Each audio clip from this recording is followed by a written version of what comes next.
Hey everyone, welcome to my channel. Today I'm going to be making this little diorama card. This is something that I learned from Melvin at Positively Papercraft. This is her design and I thought I'd give it a try here with you guys. After doing the whole thing, I've decided I'll probably change it up a bit, but anyway, off we go. So I'm starting with a piece of accent opaque cardstock and I'm going to trim that down to 10.5 by 5.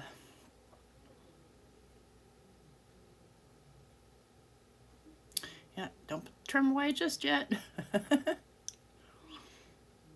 So it ends up being kind of almost a 5-inch square card, and these are some of the measurements I want to modify. But I am going to score that at 5 1/4.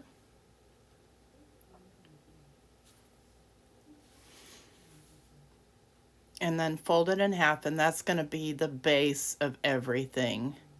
And what I'm going to want to do is, after I get this folded and scored, is I'm going to make basically a framed topper for each side, because you see I got it dirty already. I didn't even notice my mat was dirty. So let me just clean that off real quick. And I did speed up this video because it took an hour. This is a little bit of a detailed card. Honestly, it took a lot more than an hour, but it took an hour to get everything recorded. So I wanted to cut that in half. I don't like to have super long videos.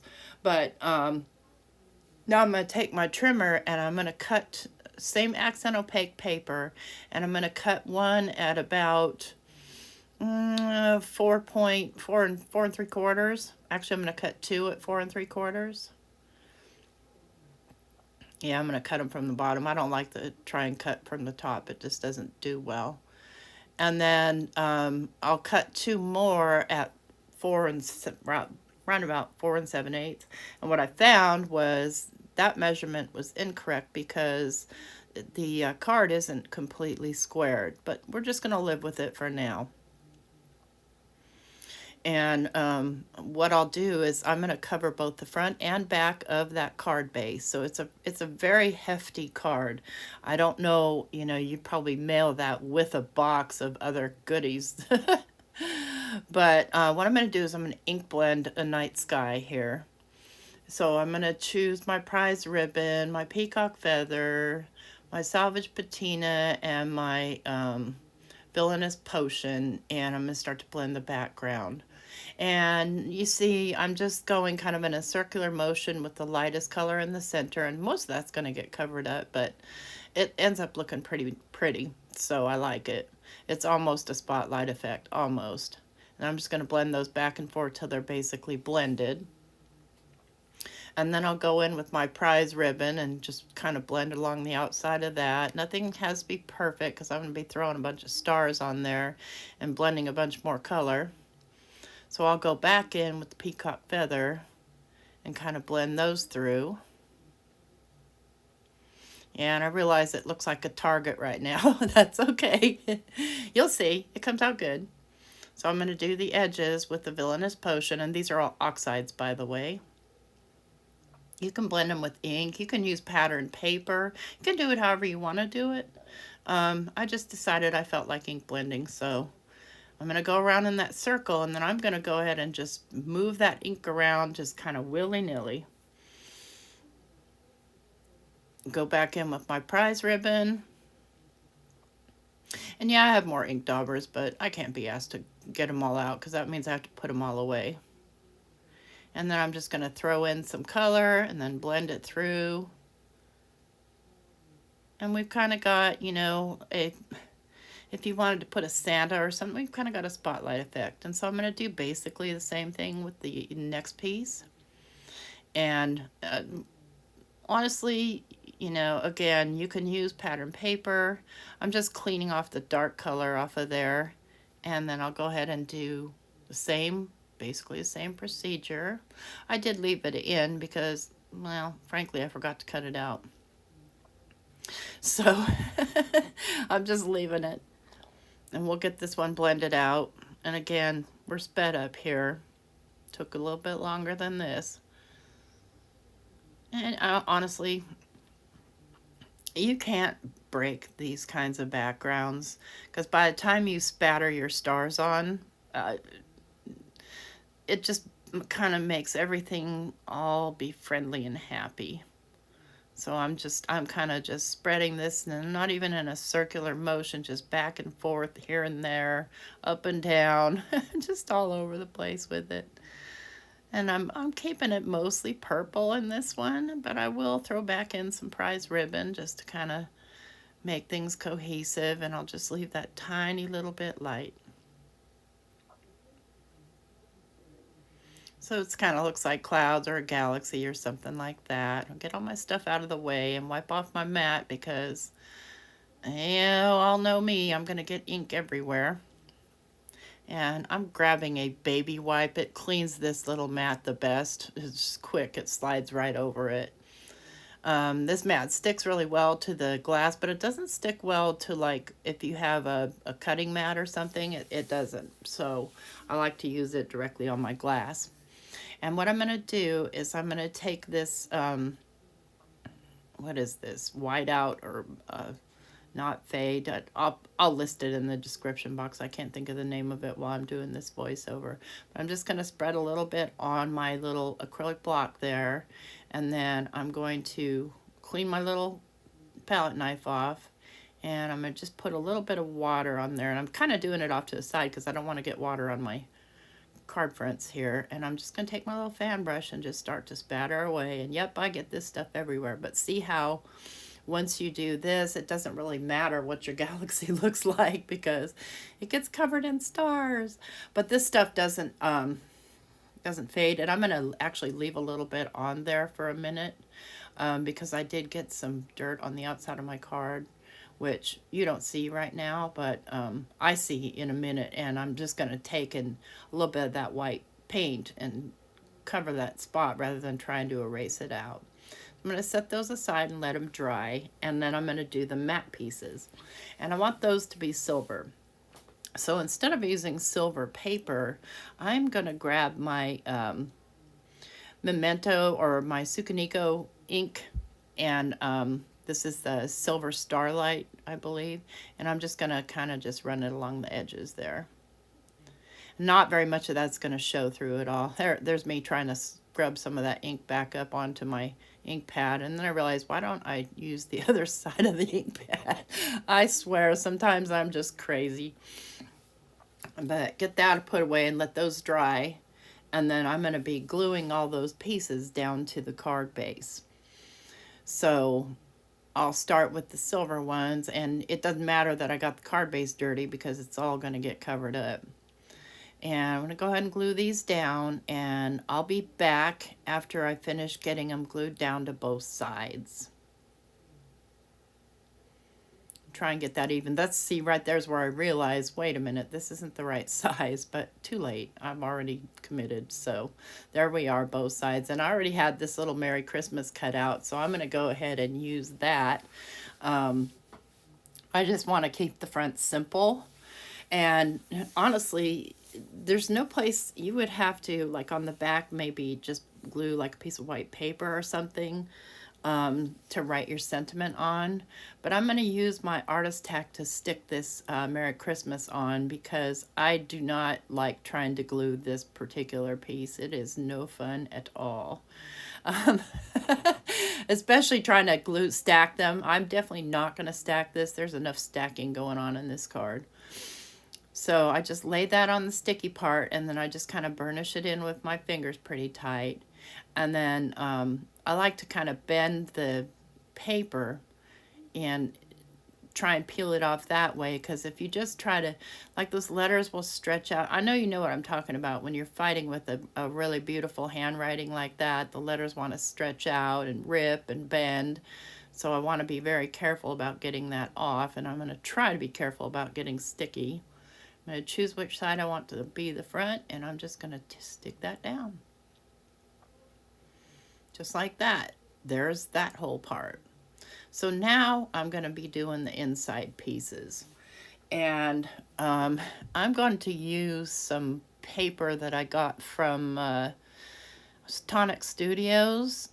it's a, well, at first I think I'm going to do a black, but I changed my mind and I want to go and grab my blue because, well, I was going to put this opal paste on the black. Oh, maybe that is the blue. Gosh darn it, it's really hard to tell. But I'm going to cut this down to 5 1/4 by 5. Well, just under 5 1/4 by 5. I swear that looks like black paper. That is black paper. Okay.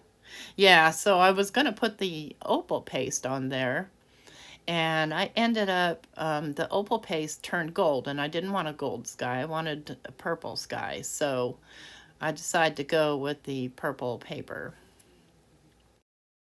So I cut that part out, and I'm going to use this Navy Dazzle pearlescent card from Tonic Studios. In the end, I find that I'm not happy with that either. It cracks kind of when you start to fold it, which made me not happy. But I'm going to cut that to almost 5 by 5 1/4. Was that almost 5? I can't see where I was on there. Yeah, 5 by 5 by almost 5 1/4, like 5 by 5 1/8. And I'm going to glue these in both sides. I do want to add a little bit of color down the center here. And it's not really going to show, but I just don't want any white peeking through. So it doesn't really matter that it matches or not. And I'm going to just go ahead and use regular glue and glue that down. Both sides, you know, one side, one to each side. Now this, you could use pattern paper, you could ink blend, you know, a whole scene in the background. And the only reason I don't add a lot of scenery in the background is I'm going to be gluing a lot of things onto it, and I don't want the flaps to be impeded by anything that's been glued down. But you'll see I make lots of mistakes with this one. And I just left them in because, you know, people make mistakes, and so I thought it'd be better to just, you know, show again my humanity versus being perfect. But the next one I do, I will be doing it better. And I'll be using my own measurements. So we've got that. I'm going to set it aside, and I'm going to be using my Tonic Studios Shoot for the Moon dies. I'm going to be using the hills, I'm going to be using the trees, I'm going to be using little stars, and I'm going to be using the crescent moon. And get these guys to pick up here. There we go. And I'm going to go ahead and cut out all my pieces. I'm going to also be using my little bear, my little deer, and I'm going to cut out all the pieces. So now I've got my pieces cut out, and I'm just kind of setting aside my moon and stars, because what I'm going to be doing is I'm going to be actually adding snow to these things. I did also use some of my penny black trees because I just love those trees. And I end up not using a lot of this, so I can use it for a future project. Well, let me get these all off of here and then move this completely aside, someplace nice and safe so I don't knock over all my stars. And I'm trying to find a place that's going to be safe. And I'm just going to lay these out here on my mat. And once I've got them all laid out, then I can start to, I want them to all kind of stay on the mat so that I can move the mat when I need to. And I'm going to trim this one off so that it's straight, because again, I'll be still doing a lot of trimming on them. But what I want to do is I'm going to actually use the Tim Holtz Snowfall, and I'm over here looking for it, by the way. It's grit paste, and it's called Snowfall. It was a seasonal item. And it's really cool because it's just like any other grit paste, but it's got a little bit of a sparkle to it. So what I'm going to do is I'm going to add snow to the tops of the trees and the tops of the hills. I'm not going to put snow on my animals. And yeah, probably next one I'll probably change it up and actually color these things and then add the snow. But sometimes with this snow paste, it kind of shows the color through sometimes. And I just want to show you one more time how I'm getting this stuff on here. Oh, I guess I didn't show you one more time how I'm getting it on there. I just basically tap it on. spread it out, and then tap, tap, tap on it.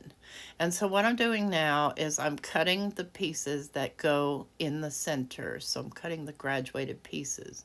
So one of them is 6 by 5. And in hindsight, I'd probably do that 6.5, maybe even 7. The next one is 4.5 by 5. And again, I would probably do that one 5.5 by 5, and you'll see in the end why. And the last one is 3 by 5. And I need to score these. So I'm going to grab my little scoreboard here, and I'm going to score the first one. I'm going to score in right here. See? Whoops. Wrong. Wrong, wrong, wrong. That's supposed to be scored on the long edge. I'm sitting there going, how can I score that at 1.5 when it's that long? Because they're supposed to score it at 1.5. So I'm going to grab another piece, and I do have scrap, and I have scrap big enough. I'll grab another piece and cut it down to size again at 3 by 5. And I would definitely want to do that one 4 by 5. I don't know. I'm going to play with it and find some good measurements, and maybe, try and make one that'll fit in an A2 envelope. So there we go. I'm scoring that at 1.5 and a 1/2 inch on each side. And then on the 4.5 inch one, 1/2 inch on each side, and scored at 2 1/4. So right down the middle. And then the last one, 1/2 inch on each side, and score at 3 inches. So right down the middle. I've got those all scored, and so what I need to do now is I need to cut out my, my little peekaboo holes. And sorry, a little bit off the camera here, but I'm basically putting there we go, let me get you in camera. I'm eyeballing kind of, and I'm putting the points of the hexagon towards this, in this middle line, and taping it down so it doesn't move on me. And then the last one, see, this is why I think this piece needs to be bigger, because I have to use a smaller hexagon, and the problem is that it's still too big, but I go for it anyway. You really need to have some area off to the sides. So I would say adjust the measurements somehow, and I'll figure that one out next time. Meanwhile, I'm just going to keep going with what I've got here. And I'll save those little hexagon pieces because that's some pretty paper. But it's kind of soft. I want to say it's 95 pounds. Maybe it's less. Maybe it's 80 pounds. I don't know. I'll go ahead and get my mint tape off of each of those pieces. And at this point is where I should have added my background pieces, but I didn't. Because duh. But I am going to fold and score and burnish each one of these 1/2 inch sides.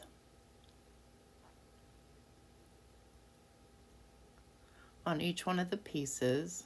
I'm not going to burnish right now the centers.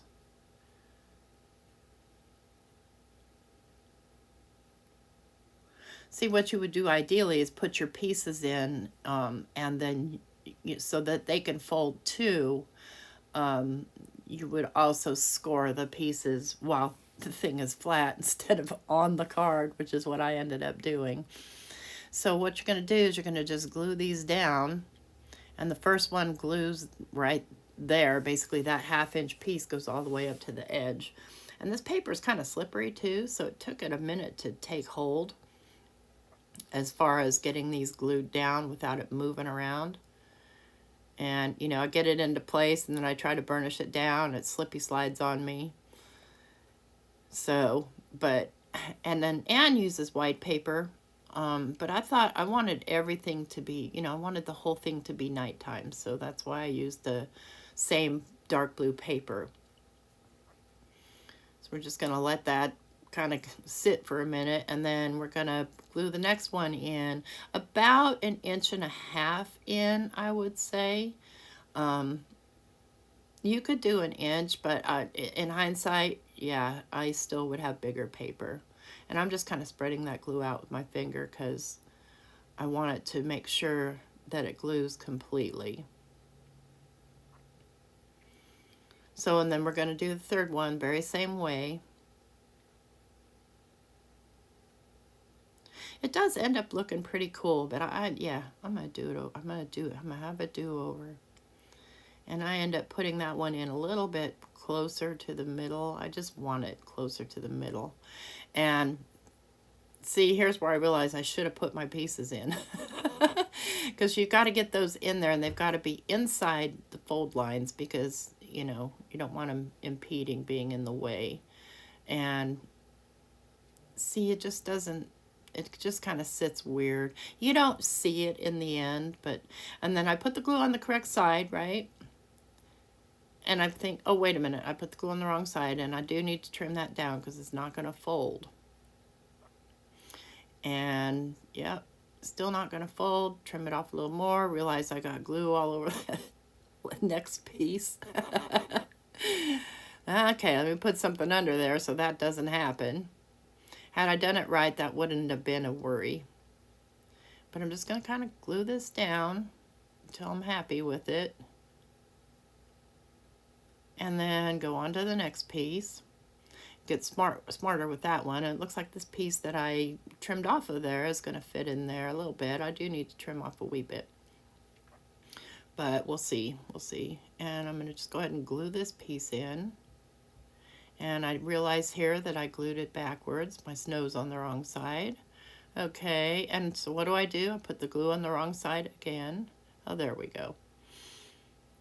And I'm just going to wipe off any excess glue. One thing nice about this paper is the glue wipes off easily. And then I'll do the last one. Trim it off, and I've got a little bit taller of a taller mountain just on part of it. And I'm going to glue that all the way to the bottom.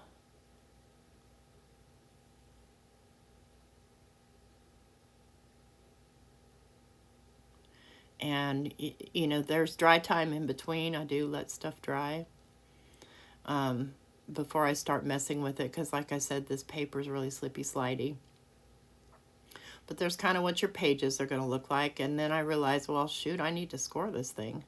And so I've got to lay my scoreboard down and make sure that's the score line is lined up with any one of the lines. It doesn't matter really. And I'm just going to take my little knife tool and score the whole thing. And then I'm going to go ahead and bend it. So, yeah, see, I don't like the way that sticks out the side, but we'll get over that. Scoring that down again, making sure everything's scored down, and it'll fold. And these end up actually folding to the inside, but I don't care. I'm just getting everything moving around here.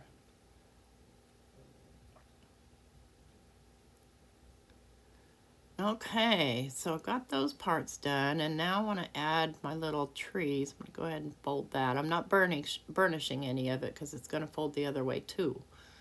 But that's kind of what it's going to look like inside. So what I do is I just cut down my trees and glue them to either side of the hills because, yeah, my brain didn't work properly today. And just have them sticking out the top a little bit. And I'm just going to glue trees down to each one of the little mountain sides. Might have to do some trimming here and there. Make sure that it folds and nothing gets in the way of the fold line. If it does, just take and trim it off a bit. There we go. A little bit more glue. Make sure that stays stuck down. And then I'll add some more trees over on this side.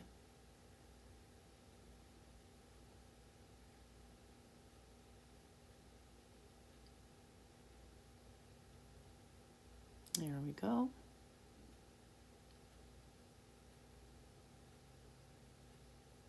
And I see that I don't like this one edge, so I'm just going to take my little scissors and trim it, make it look a little bit more organic. And then I'm going to throw a tree on this little side panel here because you can see the inside of it. And what Anne does is she has a little electric tea light. you know, battery operated that she puts in there. Well, I didn't have any, so I couldn't showcase it with a tea light, and I didn't want to put a candle in there. So I'm going to throw some more trees on, and of course I do have to cut them down because I didn't think about it. It's okay. They're just in the background. Just kind of deciding on placement there.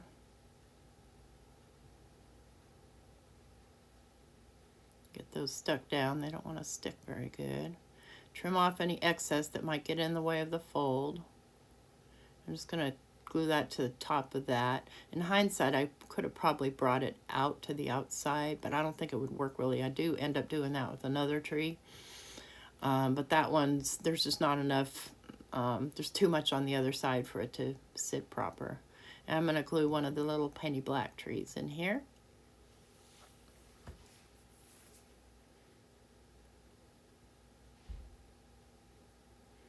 Just get that nice and stuck down. And then finally I'm going to do some trees on the back box, just a little bit, not a bunch.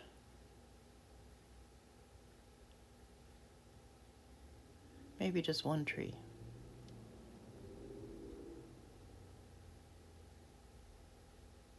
Yeah, one tree is perfect. And see, I brought that one to the outside. It worked out. Okay, so I've got all my trees in there. And then what's going to happen next is I'm going to be gluing down the other side of the panels here. My animals are going to go in over, so not worried about that. So what we want to do is we want to fold these in like this. Okay, and then I'm going to put glue on the flaps. You want to make sure that the flaps don't touch each other. So I think the 1.5 inch measurement was just about perfect. And I'm just going to lay this down and hold it down and let it dry. And you do want to let it dry. So now that that's dried, this is what this looks like. And you can pop these either in or out, but you want to make sure they're going inward when you're folding the card. And then you can, to display it, you can leave them popped in or you can pop them out. So that's what it looks like from the top side. So now I need to glue on some of my embellishments, and it turns out that these stars, I don't know what's going on there with my phone, sorry about that. Oh, Lord. So these stars are so tiny. I'm going to go in there and try and flip them over, but I can't pick them up, and oh, it's a pain. But I'm going to go ahead and glue my moon on, or decide where I want my moon to be. And it's going to definitely go on the front. I'm trying to flip these over. The big ones will flip. The little ones, no, not so much. But these are cut from some silver holographic cardstock. I think I want to say it's from Simon Says Stamps, their brand. I flip these little stars on, and some of them are so tiny, I end up just not putting them on. They're just too tiny. But you can do whatever you want inside as far as stars or whatever kind of embellishments. But you see, I'm trying to glue these to the inside, and I probably could have done that beforehand too. As long as they weren't in the way of the folds. So I've got my little stars, and I'm going to put, I've got those a little high. I'm going to put another tree in. And I'll put this tree down on this side and just kind of lay it down. Sorry, you can't see inside of there what I'm doing, but there you go. Get that little tree in there, and you could put stuff all the way to the back. You could, you know, sky's the limit, but the more stuff you put in there, the bigger it's going to be, and you'll probably, in the long run, need a belly band of some sort for it, so it'll stay closed when you want to close it. So I'm trying to get my stars in there, and then I realized that from the very center of it, you can't really see them very well, so I need to put one down lower. There we go. And keep them kind of low. Nope, forget that one. If I drop it, it's gone. If I can't get it in my tweezers, it's gone.